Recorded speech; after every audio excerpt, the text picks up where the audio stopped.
Hello and welcome to the first edition of Focus for 2017. Focus is a program produced by the Department of Disaster Management, DDM. I am your host, Fiona Alexander Smith, Information and Education Manager at the DDM. During the first 2 weeks of January, the territory experienced rough and hazardous sea conditions, resulting in the closure of beaches and warnings being issued for boaters. The weather conditions experienced in the Virgin Islands was due to a frontal trough from the west, which not only increased instability in the atmosphere, but also caused sea conditions to become hazardous, with forecasters predicting waves of up to 12 feet in some instances. During this time, a number of beaches were red flagged, and terminologies such as rip current and high surf were commonly used during beach discussions. In light of these recent developments, it is important that we reinforce our beach safety messages. In this edition of Focus, we'll talk to some key persons who monitor these systems regularly to ensure the safety and security of our residents and our visitors. Stay tuned for more information coming up after this message. Do you go swimming? How about fishing? Do you catch the ferry? But do you really know what to do to be safe at the sea? Here's a few tips. Life jackets. Take them, wear them. Small boats, especially ones under 6 meters in length, can and may sink very quickly. Wearing a life jacket increases your survival time in the water. Check the local weather marine forecast before you go and expect both weather and sea state changes. Never go out to fish or dive without double checking. Always bring a waterproof communication device, including a waterproof mobile phone or a waterproof case for your phone. Avoid alcohol. Safe boating and alcohol do not mix. Remember, someone needs to stay alert and aware. Similar to cars, you need a designated driver on the boat at all times. Brought to you by the Public Information and Education Subcommittee of the National Disaster Management Council and this station. Welcome back to Focus. Before the break, I spoke briefly about the rough sea conditions, which the territory recently experienced, resulting in beaches being red flagged across the territory. Let's now turn to the head of lifeguards in the Conservation and Fisheries Department of the Ministry of Natural Resources, Mark Street, and David Donovan, who is also a lifeguard in the ministry, to hear what they have to say about the beach safety flag system and its importance to ensuring beach safety. One of the first things I noticed entering the beach is, of course, the beach flag and the signs. Are these signs posted on all the beaches throughout the territory? Most of the North Shore beaches have beach safety signs. We actually have more signs to put out at the moment on Anegada, and there's some more signs to go at Jos van Dijk and the Baths at Virgin Gorda. Those particular signs were purchased by the Tourist Board. Is there a particular reason why some of the beaches have signs and flags and some don't? Well, mostly the signs and flags are on the North Shore, where we get north swells or ground swells in the winter season. So like really from end of October around to the beginning of May.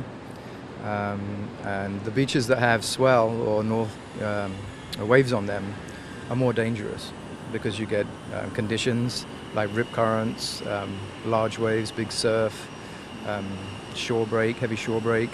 So conditions that are actually dangerous. So these beaches also get more beach population, more people visit those beaches. And I think there are actually more beaches on the north side anyhow, naturally. But we run a flag warning system on the North Shore of Tortola and work with the Baths, the National Park Trust staff, running a flag warning system every day throughout the year, but we actually post emails every day during the season, so from November through to May. And when did this process begin in terms of the posting of the beach flags? Well, the process for those particular signs began a whole year ago this time last year, September last year. But beach safety signs, the latest version of signs was started by the Tourist Board at the end of 2005, beginning of 2006. And then before that, the original beach safety signs were posted around the end of 1997, I think. And do you find that beachgoers are adhering to the signs? That's a good question. I think it's a bit like the signs on the road, so like speed limit sign or whatever, or no overtaking sign. Some people pay attention to them, and a lot of people don't. So it's fairly similar, really. Yeah, some people read the sign and take notice of it. Some people don't even look at it. Some read it and still don't take any notice. Right. Yeah. All right, so David, let me bring you in here. In terms of the flags and what they mean, can you go through that quickly for us in terms of the different colors? Okay, the red flag means danger. No one is allowed in the water. So if you see that flag, do not go into the water. The yellow flag is caution.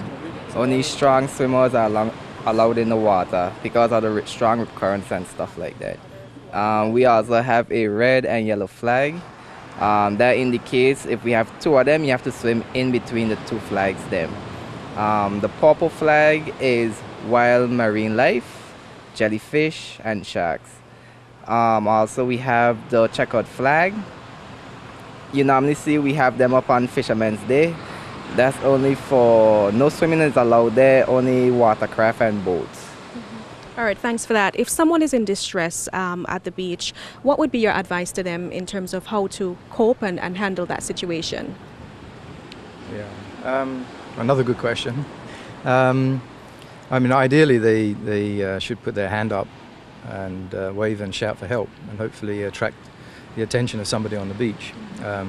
Hopefully there would be a lifeguard on the beach if they follow our advice and swim at a beach with a lifeguard. So hopefully a lifeguard would go and rescue them, or help them at least. But if someone is in distress, then they're probably not going to be thinking straight. So the most important thing is not to panic, but it's easier to say don't panic than to actually apply it in real life. If someone panics, then that's a problem, because from a drowning perspective, you have distress, and then panic, and then submersion being basically drowning. Yeah. And that process can take a few minutes, or it can take literally seconds. Yeah. You know, a lot of us often hear that when in distress while at sea, it's best to try and float. Is that something that you would advise people to do? Oh yeah, certainly, yeah. If you can stay afloat, then you're not going to drown.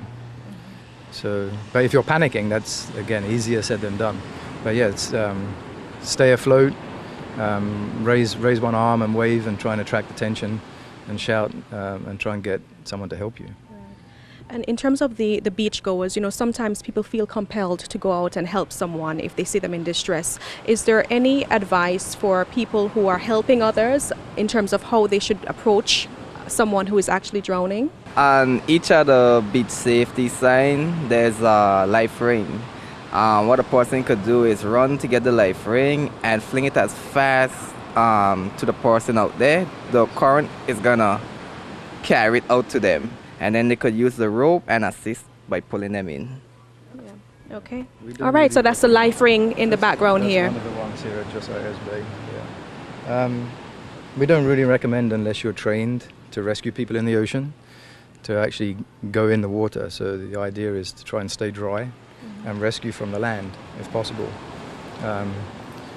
It's very hazardous, and the likelihood is if you go into rescue and you're not trained, or you don't have the right equipment, that you might get into difficulty yourself, and then you end up with more than one casualty. And historically that's happened a lot, not necessarily so much here, but around the world many people have dived into the water to rescue other people. Sometimes not just people, even animals like dogs, and they themselves have drowned. So the rescuer drowns, and that's not an unusual thing to happen. We just heard from Head of Lifeguards Mark Street and Lifeguard David Donovan of the Conservation and Fisheries Department within the Ministry of Natural Resources. During that interview, the term rip current was mentioned several times. Looking back on what took place during the early part of January, we will recall that rip current warnings were issued on several occasions. You may be wondering, what exactly is a rip current and how to identify them? The following video from the National Oceanic Atmospheric Administration, NOAA, provides answers to those questions. Let's watch. You might have heard them referred to as undertow or riptides, but these ocean phenomena are actually rip currents. Rip currents are narrow currents in the surf zone that move quickly away from shore. A typical rip current ranges from 50 to 100 feet wide and can extend 100 yards or more offshore. It can reach speeds of over 5 miles per hour. That's faster than an Olympic swimmer. That makes them dangerous and potentially deadly, and scientists want to learn more about them so we can better forecast when and where they will form and keep beachgoers safe. Here's what we know. Waves don't have to be huge for a rip current to form. 2 or 3 feet are all it takes. And the weather doesn't have to be bad for a rip current to emerge. They often occur in the nice days after a storm. They're usually strongest near low tide, but can form at any time. Rip currents often form where sandbars are near the shore. They occur at breaks or channels in the bar. They're often difficult to see, but you can spot them in areas where waves aren't breaking, or where there's foam, seaweed, or discolored water being pulled offshore. It's easier to see a rip current from higher up, such as from the beach access over dunes or a lifeguard's tower. Rip currents are a hazard for beachgoers, but by knowing the dangers and what to look for, you can avoid being caught in the grip of the rip. Now that you have a better understanding of what a rip current is, it is important to understand how to stay safe if you find yourself in a rip current. The following video provides some additional facts about a rip current, especially for children, and also gives information on how to respond if caught in one. We all love the beach in the summer, the sun, the sand, and the surf. But just because we're having fun doesn't mean we can forget about safety. Rip currents account for 80% of beach rescues and can be dangerous or deadly if you don't know what to do. It's simple stuff, but we can't take it for granted. Know before you go. Check local beach forecasts before you head to the beach, and always swim near lifeguards. Look for any warning signs or flags. If you're unsure about conditions, ask a lifeguard. And know how to swim before you venture in. If you do happen to be caught in a rip current, stay calm. It won't pull you under. It'll just pull you away from shore. If you try to fight the rip current and swim against it, you'll just get worn out. Instead, float. If you're a good swimmer, swim parallel to shore until you've cleared the pool of the rip current. Swim with the waves, allowing them to push you to shore. If you can, wave and yell to get the attention of lifeguards and people on shore to let them know you need help. If you're on shore and see someone in trouble in a rip current, do not go in after them. Instead, call for help. If a lifeguard is not available, throw in something that floats. But don't try to be a hero and make the rescue yourself. Even trained lifeguards only attempt a rescue using a flotation device. Rip currents can be dangerous, but if you know your options, survey your situation, and stay calm, you can stay safe and continue to have fun in the surf, sand, and sun. Stay tuned to Focus for more information after these messages. Look out for these beach safety flags and signs. The red flag means danger, no swimming. The yellow flag means caution, weak swimmers should stay on shore. The purple flag means harmful marine life warning. Red and yellow flags mark areas patrolled by lifeguards. Swim between them. Never swim, surf, scuba dive, or go snorkeling after a heavy meal and drinking alcohol. Be particularly cautious if you have a serious health condition. Never swim, surf, scuba dive, or go snorkeling alone. Always pay attention to lifeguards, beach safety signs, and flags. Swim near a lifeguard. Welcome back to Focus. Beach safety is the focus for this edition. In addition to practicing safety at the beach, general sea safety is also encouraged, whether you are going for a swim or sailing. In this next interview, Sergeant Louis Buckley of the Marine Unit of the Royal Virgin Islands Police Force provides some advice to keep you safe at sea. When you're going out to sea, it's best to inform someone where you're going and the approximate time for your return. Also, it's always best to travel with good communication, whether it be satellite phone, cell phones. Always have a radio on board so you can call for help. Travel with the necessary safety kit, life jackets, flares, so that you can signal for help. And always travel with a companion. It's always best to have someone else on board. And also, very importantly, I wanted to touch on the fact that we should all try to avoid operating vessels while intoxicated or while taking medication that may hamper your ability to navigate vessels safely. So the next time you head to the beach and see the flags flying, we hope that you will have a greater appreciation for their use in saving lives. We live in a beautiful part of the world with many beaches and cool breezes, but sometimes those winds can create very dangerous sea conditions that interrupt our recreational activities. It is important that as we enjoy the beauty of our island, we pay attention to the dangers that sometimes come with changing weather. As we close off this edition of Focus, here are some quick beach safety tips to always remember. Never go to the beach alone, even if you are a strong swimmer. Always keep an eye on children and the elderly while they're in the water. Pay attention to beach safety signs at all times. Look out for rip currents and avoid them if possible. If you get caught in a current, swim parallel to the shore until the water stops pulling you. If you get tired of swimming, take a break. Always face the waves so you know what's coming your way. Do not swim or operate a vessel under the influence of drugs, medication, or alcohol.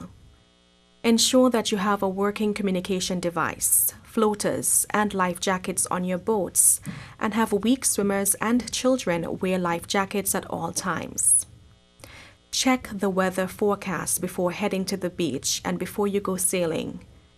And of course, follow the instructions given by the Department of Disaster Management at all times. Remember, it's better to prepare and prevent rather than repair and repent. Thank you for tuning in to this edition of Focus. I am Fiona Alexander-Smith, Information and Education Manager at the Department of Disaster Management. Join me next time for another edition on CBN Television.